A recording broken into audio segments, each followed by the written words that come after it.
9 Golden Age stars who were shockingly smart. The dumbest-looking people in Hollywood were actually the smartest in the room, and the studios spent millions hiding that from you. The sex symbol they marketed as a beautiful airhead? She invented the technology your Wi-Fi uses while studio executives were still struggling with rotary phones. That stammering, aw shucks everyman with the boyish face, Princeton-educated architect who commanded bombing runs over Nazi Germany when he wasn't busy fooling America into thinking he was just a simple farm boy, and the bombshell who supposedly couldn't read her lines. She spoke 3 languages and routinely redlined studio contracts until lawyers begged executives not to leave her alone with the paperwork. Hollywood's biggest lie wasn't on screen. It was pretending their stars were idiots, revealed a former MGM publicist who worked with dozens of Golden Age icons. We had literal geniuses on our lots, military strategists, inventors, business masterminds, and we were ordered to bury it all. Nobody wants to lust after a woman who could outthink them, my boss told me.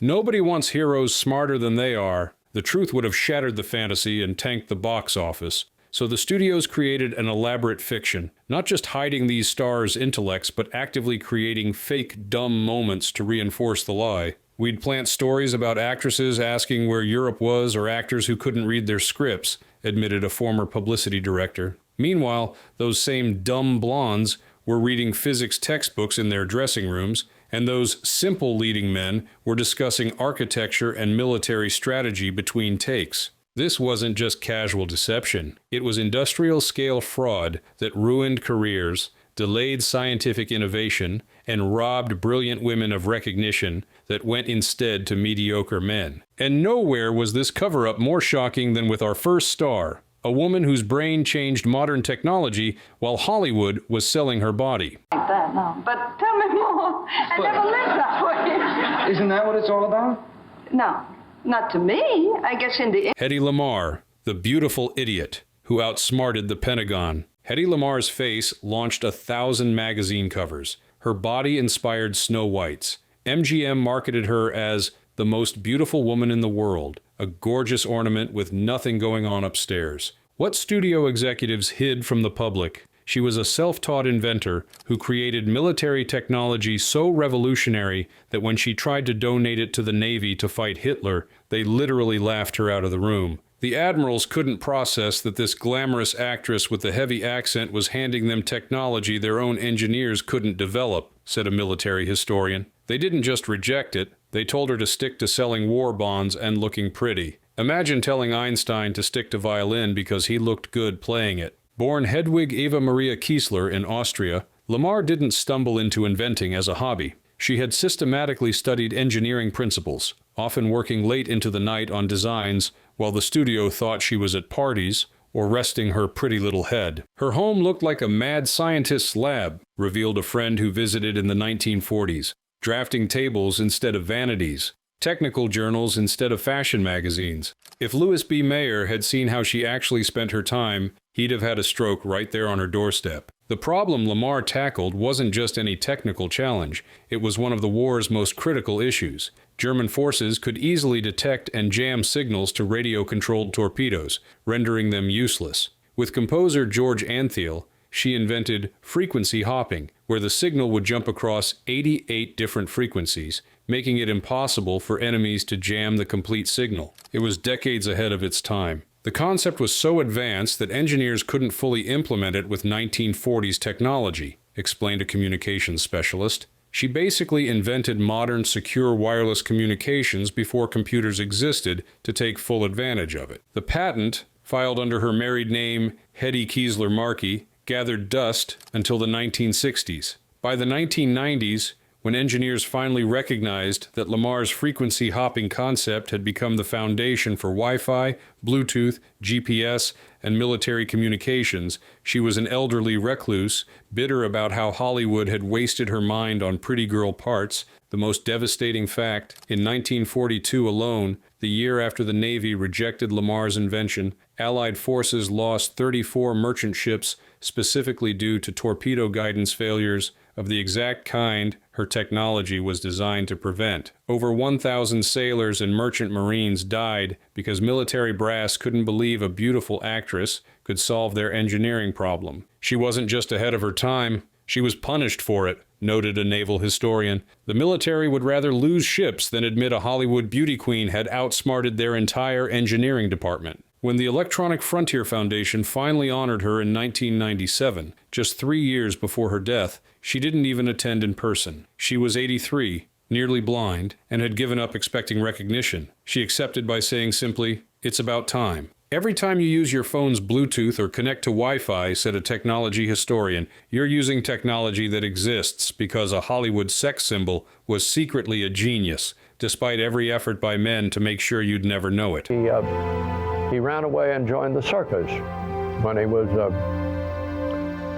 a senior in high school. James Stewart, the combat commander who played dumb for America. The Jimmy Stewart that America fell in love with, the stammering, humble everyman from It's a Wonderful Life and Mr. Smith Goes to Washington, was one of the most brilliant acting performances in history. Because the real James Stewart was a Princeton-educated architect with a genius-level understanding of engineering who became a decorated combat commander leading bombing raids over Nazi Germany. Stewart wasn't just in the military. He was a strategic mastermind who rose to brigadier general through sheer competence, explained a military historian. While other actors were posing for photo ops in uniform, Stewart was flying B-24 bombers through enemy fire, planning complex bombing campaigns, and writing technical manuals on aircraft operation that were used to train other pilots. Stewart's intelligence wasn't some hidden secret before fame. He graduated from Princeton with a degree in architecture and had been offered admission to graduate programs before choosing acting instead. Throughout his career, he routinely shocked directors with his detailed understanding of set construction and design principles. He once took one look at a blueprint for a set and identified 3 structural problems that would make filming impossible, recalled a set designer. The studio architect argued with him until they built it, and everything collapsed exactly where Stewart predicted it would. After that, they started running set designs by him before construction. But it was World War II that revealed the full extent of Stewart's capabilities. Unlike many stars who found safe positions or publicity assignments, Stewart insisted on combat duty. He wasn't just along for the ride, he was in command. He flew 20 bombing missions over Nazi Germany, emphasized a war historian. These weren't ceremonial flights. These were among the most dangerous combat operations of the war, with casualty rates that would terrify most people. He earned the Distinguished Flying Cross, the French Croix de Guerre, and 7 battle stars through genuine heroism. What Hollywood actively covered up was the sheer scale of Stewart's military accomplishments. In 1959, he was quietly promoted to Brigadier General in the Air Force Reserve, the highest-ranking entertainer in American military history. When the Air Force tried to publicize this achievement, Stewart's agent blocked the announcement, fearing it would damage his average Joe image. The Pentagon had to receive Stewart's personal authorization before even mentioning his military career in their own internal publications. The studios were terrified that if Americans saw him as General Stewart instead of A.W. Shucks Jimmy, they'd stop relating to him as an everyman, said a publicity agent from the era. They had built a billion-dollar fantasy around his just plain folks persona, and his actual brilliance threatened to destroy it. Even Stewart's famous stutter and hesitant speech pattern, which seemed so natural on screen, was revealed to be a calculated performance technique when he discussed technical subjects in his real life. I once heard him explaining aeronautical principles to a group of actual engineers, remembered a crew member from The Spirit of St. Louis. The stammer completely vanished. He was articulate, precise, using technical terminology most people wouldn't understand. Then someone from the press walked in, and he immediately switched back to the aw shucks Jimmy Stewart everyone expected. Stewart maintained this careful separation between his public image and his actual intellectual capabilities throughout his career, a strategic choice that allowed him to connect with audiences in ways that a more obviously intelligent persona might not have. He was smart enough to know that appearing too smart would have limited his appeal, observed a director who worked with Stewart multiple times. That's a special kind of intelligence, understanding that sometimes the most powerful move is to hide your power. A habitual tipper, I would listen and talk and listen and chabble with people. And the first thing you know... Marlon Brando, the troubled genius who was actually a calculating mastermind. Hollywood's favorite story about Marlon Brando paints him as a brilliant but unstable method actor, a tortured artist who struggled with his lines, relied on cue cards, and became increasingly difficult as his emotional problems overtook his talent. It's a compelling narrative. It's also complete fiction. The real Brando was a calculating intellectual with near photographic memory who deliberately cultivated an image of instability because it gave him unprecedented control over directors, studios, and his own career. The cue cards thing was mostly laziness, not inability, revealed a director who worked closely with Brando. I watched him memorize 5 pages of dialogue after reading them once. He had what amounted to a photographic memory when he chose to use it. He just often chose not to because the troubled genius act gave him power. Beneath the mumbling, animalistic screen persona that made him famous in films like A Streetcar Named Desire and On the Waterfront was a man with extraordinary linguistic abilities. Brando was fluent in French, knowledgeable in Japanese, and could pick up dialects and accents with a speed that professional language coaches found astonishing. His ear was supernatural, remembered a dialect coach who worked with many major stars. Most actors need weeks of daily practice to master an accent. Brando could hear it once and reproduce it perfectly, not just the sounds but the musicality and rhythm. It was like watching a computer download a program. This facility with language extended to Brando's understanding of psychology and human behavior. He consumed books on psychology, anthropology, and sociology, applying these insights to create performances of unprecedented depth. I once walked in on him surrounded by anthropology textbooks and journals, recalled a crew member from the Missouri Breaks. He was studying Native American tribal structures to inform his character's relationship dynamics. When I asked what he was doing, he launched into this sophisticated analysis that sounded like a university lecture. This was the same guy the press called emotionally unstable. Most surprising was Brando's technical understanding of filmmaking itself. While many actors remain ignorant of camera technology and lighting techniques, Brando studied these aspects with the same intensity he brought to character development. He knew more about lenses than some cinematographers I've worked with, said a camera operator from Last Tango in Paris. He could tell you why a 50mm lens would create a different emotional effect than a 35mm. He understood how lighting ratios affected mood. This wasn't superficial knowledge. It was detailed, technical understanding. But perhaps Brando's most brilliant performance was in contract negotiations,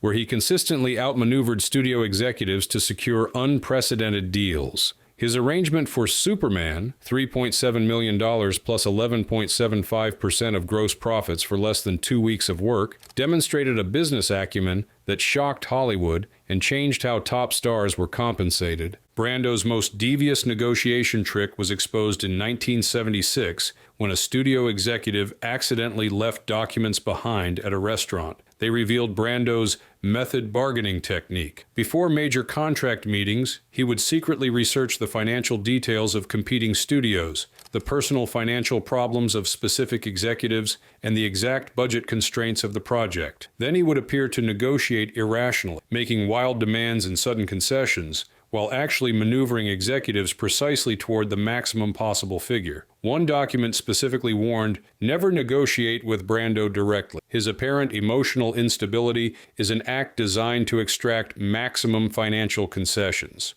Brando understood that being underestimated was a form of power, observed a director who worked with him multiple times. People came prepared for emotional outbursts and instead encountered a mind like a steel trap. It kept everyone off balance, exactly where he wanted them. By the time of his death, Brando's reputation for difficulty had largely overshadowed recognition of his intellectual capabilities. Yet those who worked closely with him insist that behind the mumbling method actor was one of the most sophisticated minds they'd ever encountered. He played broken men with broken minds, concluded a longtime friend. Meanwhile, his own mind was operating like a chess computer, seeing 15 moves ahead while everyone else was playing checkers.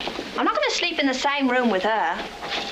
See the way she looked at me? Angela Lansbury, the sweet grandma who built a business empire. When you think of Angela Lansbury, you probably picture the kindly mystery writer Jessica Fletcher from Murder, She Wrote, or the voice of Mrs. Potts singing Beauty and the Beast. That gentle, grandmotherly image concealed one of the most ruthlessly effective business minds in Hollywood, a woman who outmaneuvered studio executives decades before female empowerment became marketable. Angela didn't just star in Murder, She Wrote, she owned a massive chunk of it. revealed a television executive. While actresses her age were taking whatever scraps Hollywood offered, she structured one of the most lucrative deals in television history. She wasn't just earning a salary, she was building generational wealth through ownership. Born to a politically prominent British family, her grandfather led the Labour Party, Lansbury received the kind of sophisticated education usually reserved for men in that era. She was fluent in French, trained in Shakespearean acting, and absorbed practical political strategy at the family dinner table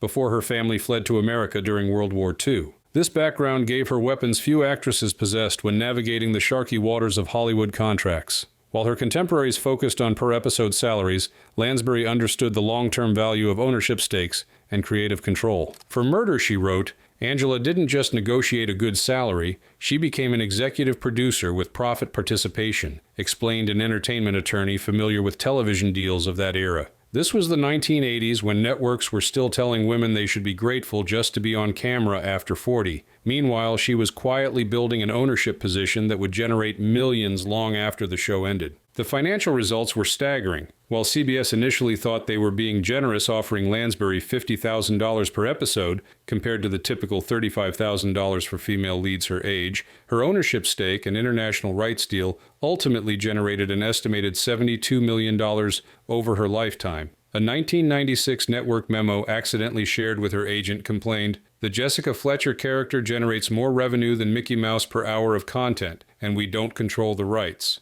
When a junior executive suggested renegotiating, the response from senior management was blunt. Never enter a contract discussion with Lansbury without at least 2 attorneys present. She was earning more than almost any actress in Hollywood during the 80s and 90s, but you'd never know it from her public image, noted a television producer from that era. While other stars flaunted their wealth, Angela maintained this image of modest gentility. That was strategic. Studios couldn't use her wealth against her in negotiations if the public thought she was just a working actress. Lansbury's business acumen extended to careful brand management long before that term became common in Hollywood. She meticulously controlled which roles she accepted, balancing commercial projects with artistic ones that maintained her critical credentials. She'd do Murder, She Wrote for the money and security, then a Stephen Sondheim musical to feed her artistic soul, observed a theatrical director who worked with her several times. And she understood exactly how each choice affected her value in both markets. Nothing was accidental. What makes Lansbury's hidden intelligence particularly notable is how deliberately she concealed it beneath an accessible, grandmotherly persona. By appearing warm and unthreatening, she was able to negotiate from positions that might have been perceived as difficult or demanding from other actresses. She would come into negotiations so prepared, with such complete understanding of production costs, market projections, and syndication potential, that executives were often stunned, recalled a former CBS executive. But she presented everything with such charm that they couldn't dismiss her as difficult, even when she was effectively taking them to the cleaners. The greatest mystery Angela Lansbury ever solved wasn't on television. It was how to maintain complete control of her career, image, and finances in an industry designed to take that control away from women. And she did it so elegantly that most people never even realized what they were watching. I'm your girl. You can lick me if it'll help.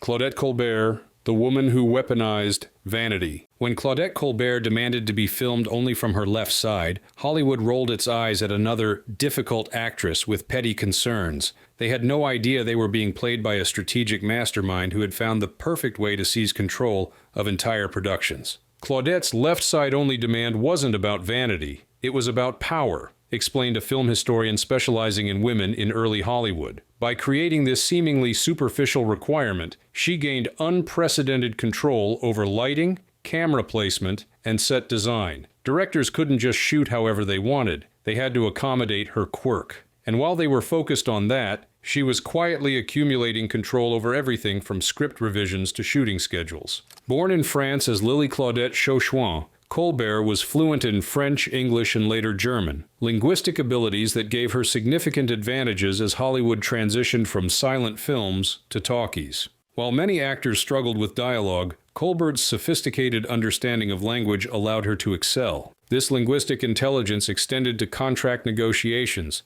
where Colbert's ability to parse complex legal language allowed her to identify and reject clauses that limited her autonomy. While many actresses signed whatever was put in front of them, Colbert scrutinized every detail with the precision of a contract lawyer. She once sent back a contract with more red ink than original text, recalled a studio lawyer from that era. What shocked us wasn't just that she'd read it closely, it was that she understood the implications of legal terminology specifically designed to confuse actors. She wasn't just smart, she was dangerously smart from the studio's perspective. Colbert's negotiations weren't just smart, they were brutal. In 1934, Paramount executives thought they'd outfoxed her by burying a clause allowing them to loan her to other studios at her base salary while pocketing the difference. When she discovered this during a routine review, her response became legendary. According to a memo preserved in Paramount's archives, she marched into the studio head's office and placed a single piece of paper on his desk with a note that read, "I've just purchased controlling interest in the following gossip magazines.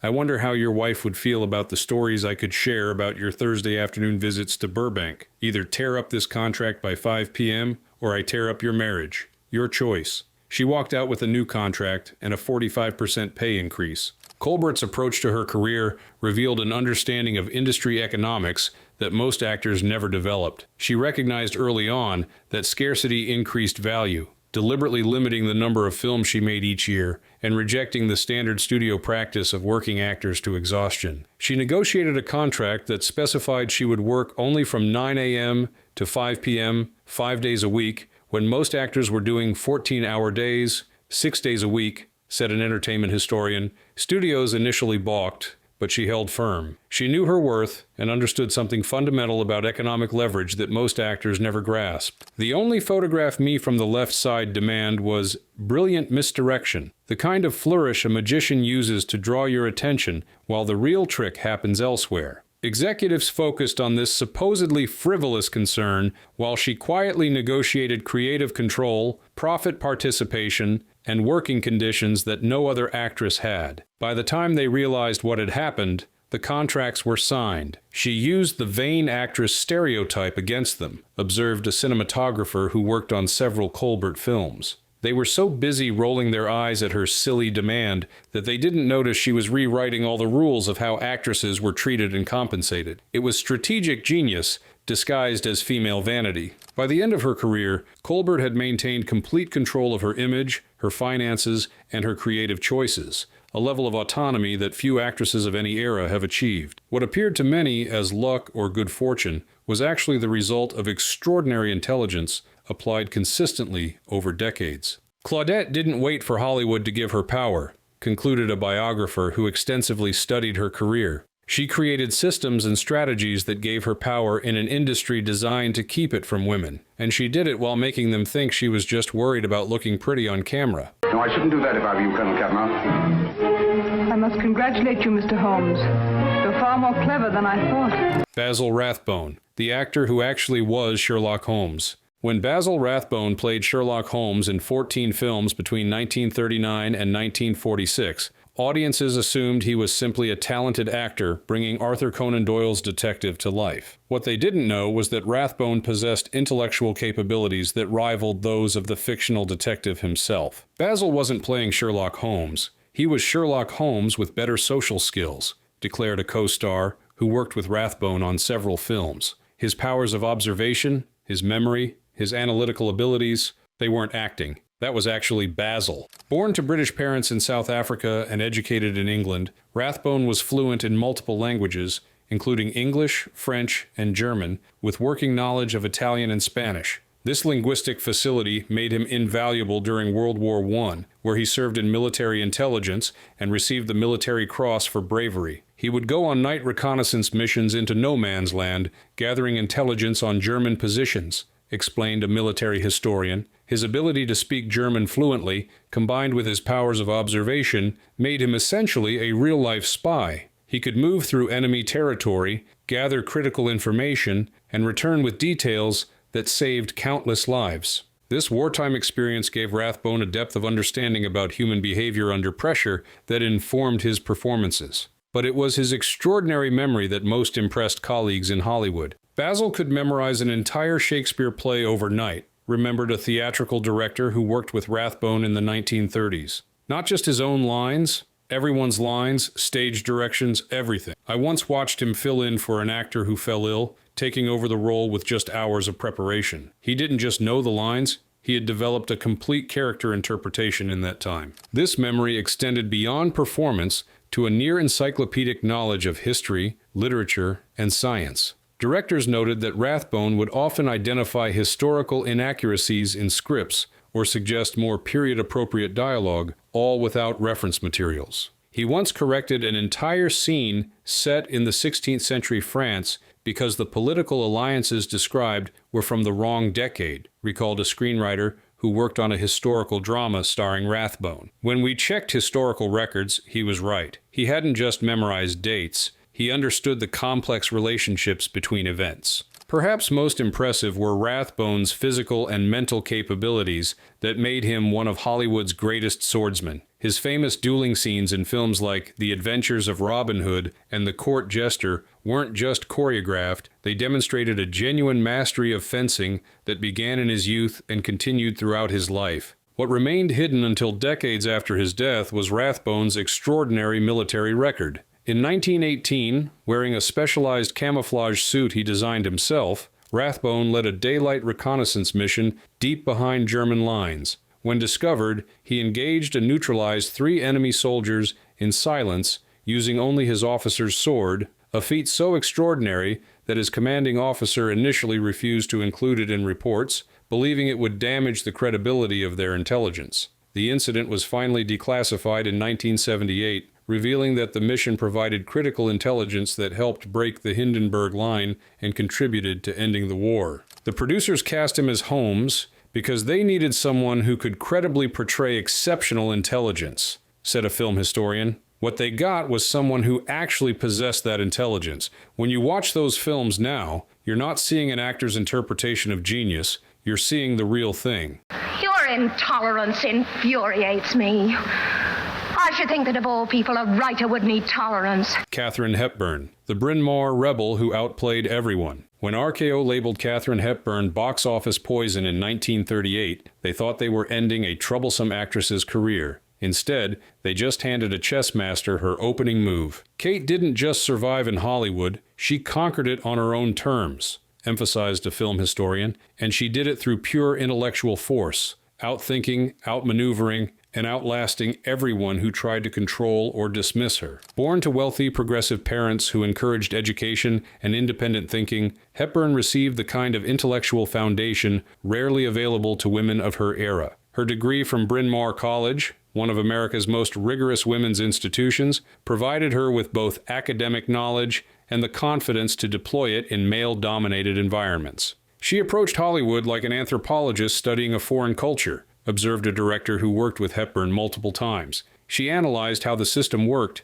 identified its weaknesses, and then developed strategies to exploit those weaknesses. She wasn't just participating in the industry, she was dissecting it. This analytical approach was most evident in Hepburn's response to being labeled box office poison. Rather than accepting Hollywood's verdict, she strategically purchased the rights to The Philadelphia Story, developed it as a Broadway hit, and then sold it to MGM with the non-negotiable condition that she would star in the film version. That wasn't luck or simple persistence. That was chess played at a grandmaster level, explained an entertainment attorney. She identified an asset that studios would want, controlled it completely, and then used it as leverage to resurrect her film career on her own terms. Few executives, let alone actors, would have had the strategic vision to execute such a plan. Hepburn's intellectual capabilities extended far beyond career management. Directors and writers noted her extraordinary ability to analyze scripts, identify structural weaknesses,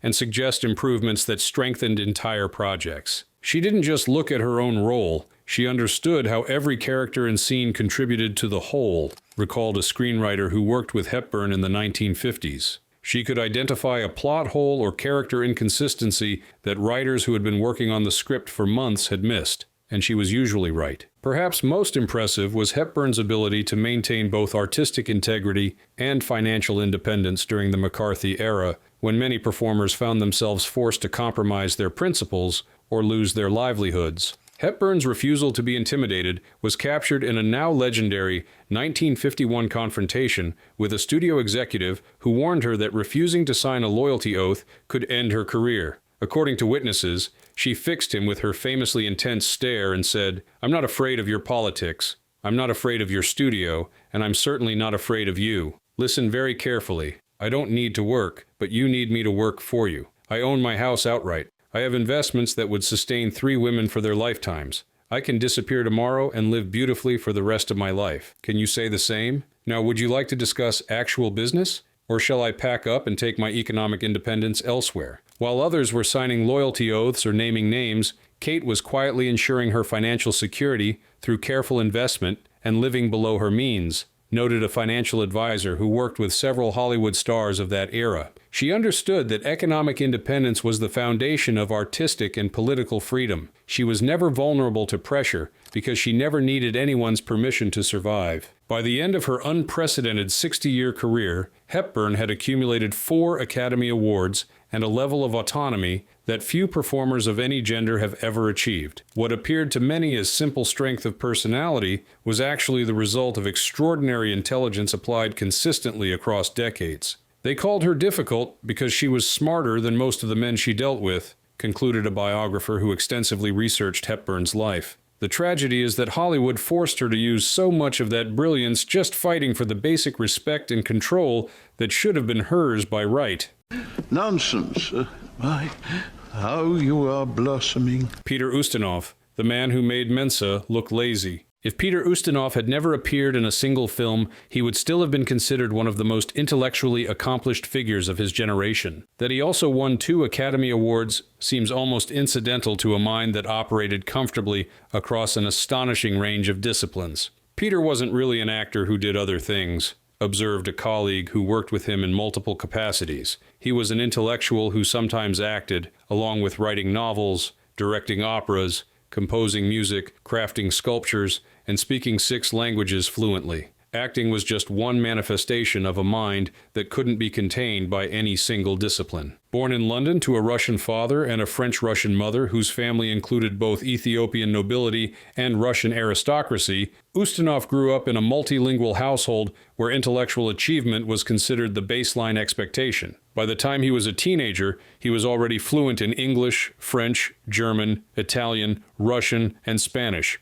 noted a linguistic scholar who studied Ustinov's facility with languages. And this wasn't just functional communication. He could write poetry, deliver complex speeches, and create humor in all these languages. He understood the cultural nuances, historical contexts, and literary traditions of each. This extraordinary linguistic ability made Ustinov one of the world's most sought-after public speakers, able to address international bodies like the United Nations without translation and switch between languages mid-speech for emphasis or clarity. While many actors dabbled in writing, Ustinov was a serious novelist, playwright, screenwriter, and journalist, whose work was respected by literary critics independently of his fame as a performer. His novels explored complex historical and philosophical themes, while his plays were produced on major stages worldwide. He wrote with the depth and precision of someone who had dedicated their entire life to writing, said a publisher who worked with Ustinov on several books. You would never guess these works came from someone who was simultaneously maintaining an active career in film and theater. One lifetime shouldn't have been enough to develop such mastery across so many disciplines.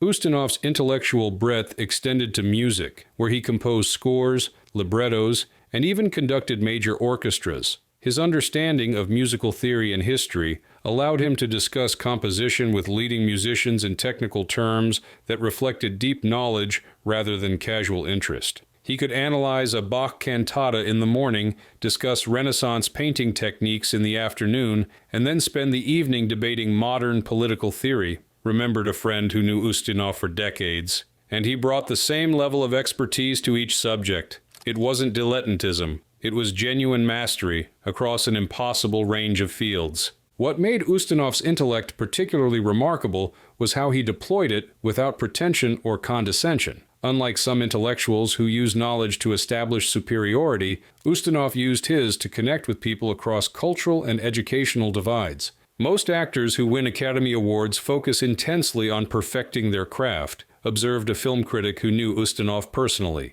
Peter won 2 Oscars almost as an afterthought, while simultaneously writing novels, composing music, and serving as a rector of a Scottish university. Acting was just one room in a vast intellectual mansion. Leave much when you miss, do you, fast man? That's what the game's all about. Paul Newman, the gorgeous face, hiding a business genius. When Paul Newman decided to sell his homemade salad dressing as a Christmas joke in 1982, few could have predicted it would become a billion-dollar food empire that would revolutionize corporate philanthropy. But that's exactly what happened, and it wasn't a fortunate accident, but the result of extraordinary business intelligence that most fans never suspected existed behind those famous blue eyes. Paul wasn't just a good-looking actor who got lucky in the food business, emphasized a former executive who worked with Newman on his food company. He was a legitimately brilliant businessman who approached product development, marketing, and corporate structure with the same intellectual rigor he brought to his acting roles. Born to a successful sporting goods store owner, Newman grew up absorbing business principles that he would later apply with remarkable effectiveness. After serving in the Navy during World War II, he completed a degree in economics from Kenyon College before pursuing acting, educational background that provided a foundation for his later business ventures. He understood supply chains, profit margins, and market positioning, as well as any MBA, noted a business partner who worked with Newman on several ventures. The difference was that Paul viewed these concepts as tools for creating social impact rather than personal wealth. He wasn't just a good person who donated money, he completely reimagined how business could serve humanitarian purposes. Newman's approach to his food company, Newman's Own, revealed sophisticated strategic thinking that went far beyond celebrity endorsement. He established a fundamental principle that 100% of after-tax profits would go to charitable causes, creating not just a marketing hook, but an entirely new business model that challenged conventional corporate thinking. What Paul created wasn't just a successful company, it was a proof of concept that changed how people thought about the relationship between business and philanthropy, explained a professor of business ethics who has studied the Newman's Own model. He demonstrated that profit and purpose weren't opposing forces, but could actually reinforce each other if structured properly. This intellectual innovation extended to how Newman approached product quality and marketing. Rather than relying on his celebrity to sell inferior products, he insisted on premium ingredients and rigorous quality control, correctly anticipating that the combination of excellence and ethics would create a sustainable competitive advantage. He told us, "My face gets them to try it once, the quality gets them to buy it again," recalled a product developer who worked on early Newman's Own offerings. That insight, that celebrity could create initial interest, but only quality would build loyalty, demonstrated a sophisticated understanding of consumer psychology that many dedicated marketing executives never grasp. Newman's intellect was equally evident in his approach to acting. Directors noted that while many actors focused solely on emotional preparation, Newman would extensively research historical contexts, technical details relevant to his characters, and psychological principles that informed behavior. He wasn't just playing a pool hustler in The Hustler.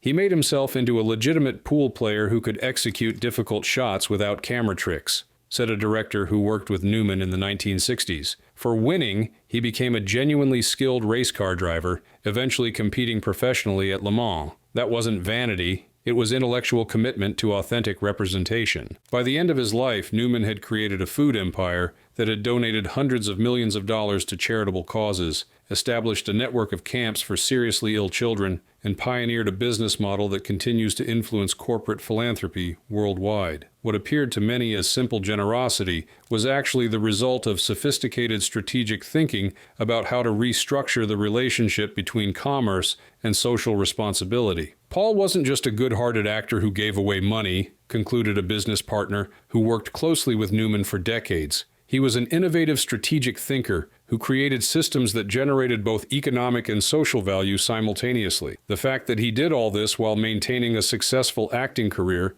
and a reputation for humility makes it even more remarkable.